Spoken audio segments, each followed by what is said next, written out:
سر ولی صاحب آپ ذرا مجھے بتائیے گا, do you agree with this notion جو یہ فرما رہے ہیں, دس نیریٹو, دانیال صاحب جس طرح سے ڈیفینڈ کر رہے ہیں اس چیز کو, آپ اگری کرتے ہیں اس چیز سے کہ ٹھیک ہے جی وہ ڈیزرو کرتے ہیں, ان کو اتنا ہی ملنا چاہیے؟ یعنی کہ برین ڈرین کی امپلیمنٹیشن پارلیمنٹ پہ ہی ہونی ہے. میں ابھی آپ کو اس کا تفصیل سے جواب دیتا ہوں, لیکن میں آپ نے جس طرح ابتدا میں بات کی میں بھی وہی بات کرنا چاہتا ہوں. مجھے بے حد دلی افسوس ہے جو کہ حادثہ ہندوستان میں ہوا ہے احمد آباد کے ایئرپورٹ کے بالکل برابر میں, اس کا جو فضائی حادثہ ہے, اور جتنے بھی خاندان اس سے افیکٹ ہوئے ہیں ہندوستان میں, اس کے علاوہ برطانوی شہری تھے, اس میں پورچوگیز شہری تھے, اس میں بچے تھے, نوزائیدہ بچے تھے, خواتین تھیں,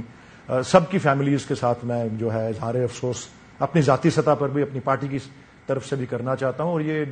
787 ڈریم لائنر جو ہے جہاز, اس میں نے خود کئی دفعہ سفر کیا, بلکہ غالباً پہلی دفعہ ہندوستان ہی میں اس وقت تعلقات بہتر تھے. میں 2015 میں 10 سال پہلے میں ایئر انڈیا ہی کے ایک ڈریم لائنر میں کولکاتا سے دلی ایک فلائٹ پہ گیا تھا, کیونکہ میں مغربی بنگال کی حکومت کے مہمان کے طور پہ وہاں موجود تھا, جو ممتا بینرجی صاحبہ کی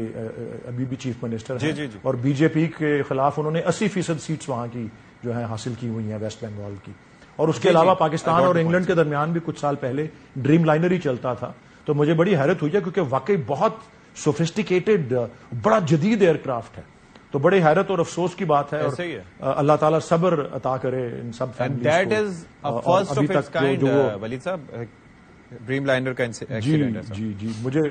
بڑی حیرت ہے. میں کیونکہ آج کل میں بہت زیادہ ایئر ٹریول خود بھی کر رہا ہوں, میں خوف زدہ بھی انسان ہوتا ہے کہ یہ دیکھیں کہ انسانی جان کا کچھ پتہ نہیں ہوتا. ہم جہاز ٹیک آف کرتا ہے 6-7 گھنٹے بعد اپنی منزل پہ لنڈن پہنچ جاتا ہے, امریکہ پہنچ جاتا ہے, جہاں بھی یہ روٹین ہوتی ہے, بٹ ایک دم دیکھیں کہ کس طرح سے کیا گزری ہوگی ان سب جو ہے بے گناہ لوگوں پر. بالکل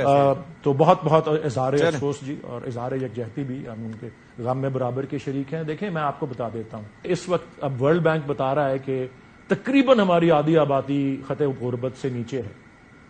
45% سے 50% کے درمیان یہ فگر چلا گیا ہے. ہمارے جو ان امپلائمنٹ کا لیول ہے پاکستان کی تاریخ میں اتنا زیادہ اوپر نہیں گیا, 22% وہ ہے, اور جو یوتھ کا ان امپلائمنٹ کا جو شرح ہے وہ 29% ہے, 29%. اور ایسے حالات میں نہیں جانتا کہ یہ اس حکومت کی اور اس وزیر اعظم کی کیا تھنکنگ ہے, لیکن جب وزیر اعظم عمران خان تھے تو اس قسم کے معاشی حالات جو اس سے کئی گنا بہتر تھے جو اب ہیں, آپ غربت کی شرح دیکھ لیں, آپ ناخواندگی کی ان امپلائمنٹ کی شرح دیکھ لیں, آپ یوتھ کے ان امپلائمنٹ کی شرح دیکھ لیں, 6% آپ کو لگتا ہے کہ ایسا ممکنات میں سے ہے 13-14% چیئرمین اور ہمارے دور میں 13-14% پہ اسپیکر کی سیلری میں اضافہ ہوا اور وزیر اعظم صاحب سے لائل جاتی تھی تو طوفان اٹھا دیتے تھے اپوزیشن میں. ہم نے دیکھا ہے کہ 30-40% انفلیشن ان کے دور میں گئی ہے. اور آپ ہی دیکھیں کہ ابھی جو میرا سوال تو سن لیجیے, میں یہ کہہ رہا ہوں کہ ایسا ممکنات میں سے ہے, امیر لوگ تک نہیں. تو میں کس طرح کر سکتا ہوں اس سے کہ برین ڈرین جتنا اس دور میں ہوا ہے, پی ڈی ایم گورنمنٹ جب سے آئی ہے سب سے زیادہ برین ڈرین, ابھی برین ڈرین کے فگرز میرے پاس نہیں ہے, وہ آپ اپنا بھونچکا کر دینے والے فگرز ہیں پاکستان سے, جو برین ڈرین ہوا ہے جب سے ریجیم چینج 2023 کا ہوا, اور اس کے بعد سے اب تک جو ہے اتنی زیادہ برین ڈرین پاکستان سے جو ہوئی ہے کبھی نہیں ہوئی. اور یہ آپ دیکھ لیں حالات ہیں کہ جو ایک صرف اشرافیہ پرور گورنمنٹ جو ہے اس بجٹ کے اندر جو سیلری کلاس کو, یہ پنجابی میں گونگلوں سے مٹی جھاڑنے والی جو بات کہتے ہیں نا, آج ایک کالم نویس نے لکھا ہوا ہے کہ جی یہ ایک پیزا آپ ایکسٹرا آرڈر کر سکتے ہیں مہینے کا, یہ جو سیلری کلاس کو اس میں ریلیف جو ہے وہ جو ملی ہے. اور کس کو نشانہ بنایا گیا ہے اس بجٹ کے اندر, آپ دیکھیں پچھلے بجٹ کے اندر بچوں کی کتابوں کو, اسکول کی اسٹیشنری کے اوپر ٹیکس لگایا گیا. اس سال ٹیچروں اور پروفیسروں کو جو چھوٹ ملی ہوئی تھی وہ واپس لے لی ہے, ان کو نشانہ بنایا جا رہا ہے. آن لائن مارکیٹ پلیس کے اوپر ٹیکس لگا دیے گئے ہیں, آن لائن ایکٹیویٹی کے اوپر ٹیکس لگائے گئے ہیں. کون اس سے سب سے زیادہ افیکٹ ہوتا ہے؟ یوتھ افیکٹ ہوتی ہے اس سے, اور یہ یوتھ سے انتقام لیا جا رہا ہے. فارمر سے تو وہ تو ایک علیحدہ موضوع ہے, آپ ابھی اس پہ آئیں گے. وہ یہ کہ جی کیونکہ انہوں نے ہمیں ووٹ دیے اور ہمیں سپورٹ کرتے ہیں, اس لیے ان سے یہ انتقامی بجٹ ہے, اور کوئی کسی طریقے سے بھی جسٹیفائیڈ نہیں ہے جو ایک ایلیٹ کی جو ہے مراعات اور تنخواہوں میں اس طرح سے اضافہ ہوا بشمول چیئرمین سینٹ اور اسپیکر اسمبلی کے. میں نے کہا نا 3 مرتبہ میں نے اپنی آنکھوں سے ہوتے دیکھا on the floor of the Senate. جی ٹھیک ہے, I got your point sir. Meanwhile ہمیں جوائن کر چکے ہیں کسان اتحاد کے سربراہ خالد کھوکھر صاحب, ان سے بات کریں گے. بہت شکریہ آپ کا بھی, آپ نے بھی ہمیں ہمارے لیے وقت نکالا. دانیال صاحب آپ سے میں یہ سوال پوچھ لوں کہ جہاں ایک جانب آپ یہ کہہ رہے ہیں کہ آپ بھی ایک بزنس مائنڈڈ لوگ ہیں, اس سے زیادہ پیسے دیے جاتے ہیں اور خاص طور پر جو ہے وہ برین ڈرین ہونے سے روکنا چاہیے اور اس کا امپلیمنٹیشن پارلیمنٹ پہ آپ نے کہا, اور ایک اس کے اندر یہ ہے کہ کیبنٹ کا جو مجموعی بجٹ ہے اس کو بھی 35 کروڑ سے بڑھا کے 68 کروڑ پہ کرنے کی تجویز دی گئی ہے. تو یہ بھی ایک الگ سے ایک فیکٹر ہے ماشاءاللہ سے کہ جہاں پر ایک طرف ہم آسٹیریٹی کے میجرز کی بات کرتے ہیں اور دوسری طرف یہ اضافہ. لیکن سوال یہاں پر میرا آپ سے یہ ہے کہ جہاں پر آپ کو یہ سب برین ڈرین نظر آ رہا ہے, یہ سب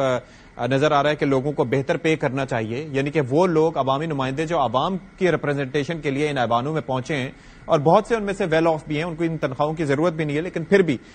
وہ فائدے اٹھا رہے ہیں. لیکن اس سے ہٹ کے جو عام آدمی ہے, جو ایک عام آدمی ہے, اس کی کم سے کم تنخواہ 37,000 سے اوپر آپ لوگ نہیں بڑھا سکے, اس کے اندر مشکلات ہیں. اس کے اندر کیا مسئلہ حائل ہے, ویسے کیوں نہیں بڑھ پائی وہ؟ دیکھیں, پہلی بات یہ ہے کہ اگر آپ بجٹ کو اوور آل دیکھیں, ہم ایک اوور آل بجٹ کی بات کریں. ابھی جو میں بات سن رہا تھا, اس ملک کو 4 سال ضربے لگاتے رہے, 4 سال آپ چاقوؤں سے حملہ کرتے رہے اور یہ ملک لہو لہان ہو گیا. اور ہم سے کوئی پوچھے کہ یہ ملک, اب ہم سے پوچھتے ہیں کہ یہ خون کیوں بہہ رہا ہے, یا اس ملک سے پوچھتے ہیں 4 سال کے تمہارا خون میں کیوں لت پت ہو. ہم نے آ کے مرہم رکھی, ہم نے آ کے مرہم رکھی ان چیزوں کے اوپر جو ڈیفالٹ کے دھارے پہ پہنچ گئے تھے, اس چیزوں کے اوپر کہ جو ہر سال اپنا موازنہ اپنی ناکامیوں کے ساتھ کرتے تھے اور کہتے تھے کہ پچھلے سال ہم 10 میں سے 4 نمبر لے کے فیل ہوئے ہیں, اس دفعہ 3 لے کے فیل ہوئے ہیں, لیکن فیل ہوتے رہے. ہم نے پاکستان کی سمت ملک ہمیں جب بھی اندھیروں میں ملا تو ہم نے اس کو بہتریوں کی طرف لے گئے. دہشت گردی کا بحران ملا تو ہم نے دہشت گردی کو ختم کیا. آج جو بجٹ ہے, آپ میرے سے میرے ہاتھ میں کتاب پڑھی ہے, اگر آپ بات کریں, ہم لارج اسکیل مینوفیکچرنگ کی بات کریں, ہم اسمال اسکیل مینوفیکچرنگ کی بات کریں, ہم بات کریں بزنس کی, ہم ڈی ایم اوز کی بات کریں, ہم کنسٹرکشن آف ڈیمز کی بات کریں, ہم میری ٹائم سیکٹر کی بات کریں, ہم ریئل اسٹیٹ سیکٹر کی بات کریں, ہم ایجوکیشن سیکٹر کی بات کریں, ہم ہیلتھ سیکٹر کی بات کریں, ہم الیکٹریکل جنریشن سیکٹر کی بات کریں, ہم کلائمیٹ چینج کی بات کریں, ہم جس چیز کو آپ اٹھائیں گے تو ہم نے ریلیف دینے کی بات کی ہے, ہم نے اس مشکل ٹائم پہ ریلیف دینے کی بات کی ہے, ہم نے چیزوں کو حل کرنے کی بات کی ہے اور کوشش کیا ہے کہ ہر طرف جہاں سے ہم کوئی چیز بچا کر عوام کو میرے سوال پہ آ جائیں, ہم میرے سوال پہ آ دے سکے تو ہم نے وہ دیے ہیں. جہاں تک آپ کی, دیکھیں میں نے آپ کو پہلے آپ کو سوال کا جواب دیا تھا کہ آپ کی مہنگائی کی شرح میں جب کمی آئی ہے ڈراسٹکلی, تو اسی طرح جب لاسٹ انکریز آپ کے ہوئے تھے تو وہ اسی سطح پر دیکھ کے 27 سے 37 یا